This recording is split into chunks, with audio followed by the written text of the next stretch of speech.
Another claim of atheist is that since you have made a positive claim, therefore you have to provide evidence.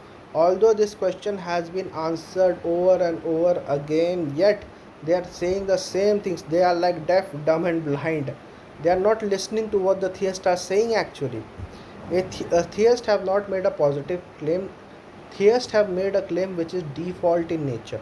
Anything which is default in nature does not need to provide evidence in first place. They need to provide evidence against it. For example, if I say that my parents name is so and so, all I can do is to provide an identity proof for that. I don't have to provide a DNA proof for that, fine, unless someone disputes. Important. So theists have not made any claim. Theist, what he has they have done, they have believed something which is always been believed.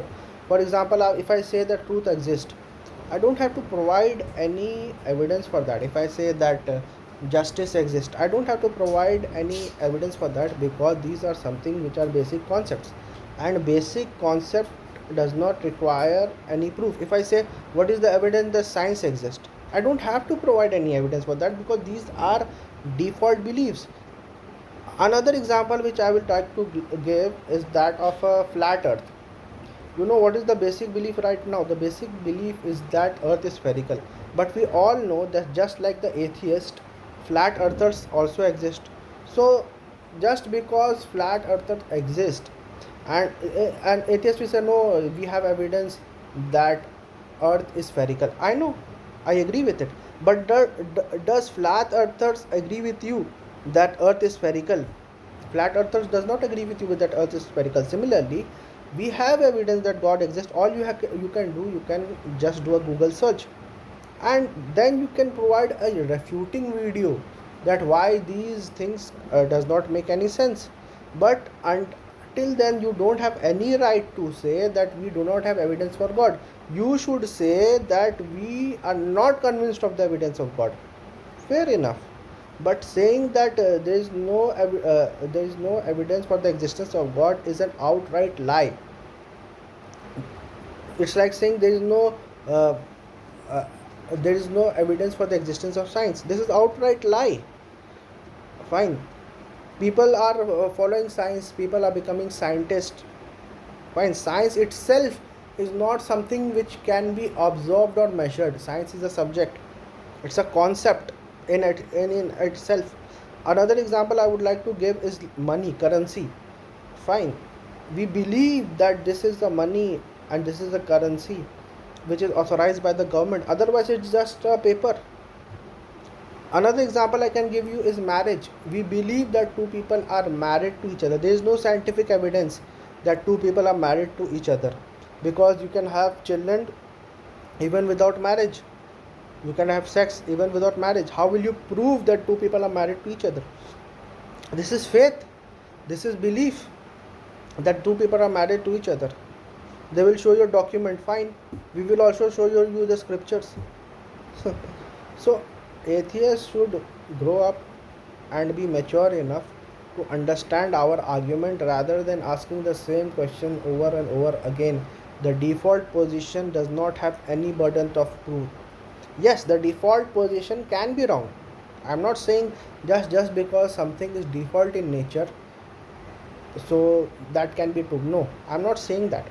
I'm even not saying that whatever the majority people are believing, uh, since they are majority in numbers, therefore they are right. I'm not saying that. I'm not appealing to the popularity. What I am saying, that the burden of proof does not lie upon the person who has a default view.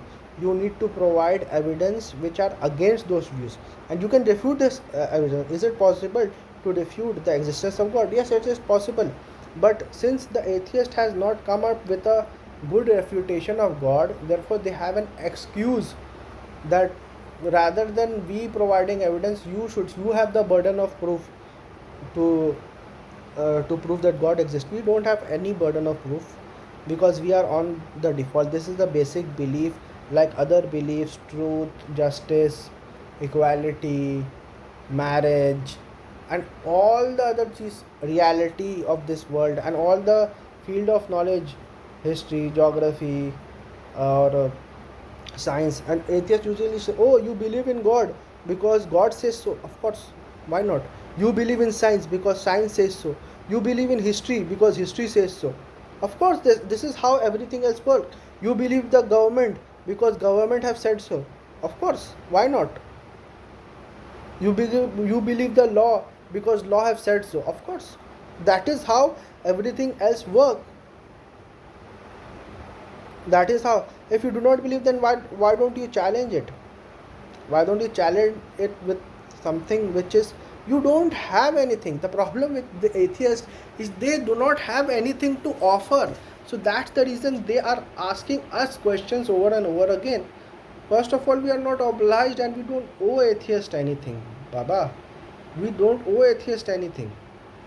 Secondly, we don't have the burden of proof because we are like the one who believe that earth is spherical. You are like the one who believes that earth is flat, and it's like a flat earther asking for evidence. What is the evidence that earth is spherical? Go and google it, both, that what is the evidence for the earth being spherical and what is the evidence for the existence of God, and you will get all the evidences. The fact of the matter is that you don't want to believe it. You don't want to believe it. That's the reason you are just this is making an excuse. Burden of proof is upon the theist. And even after that, now I'll find many atheists saying the same things over and over again in my comment section. Since you have made the claim, I have already answered this 100 times. And the more you make this kind of stupid claims, the more opportunity I get to make videos on this topic.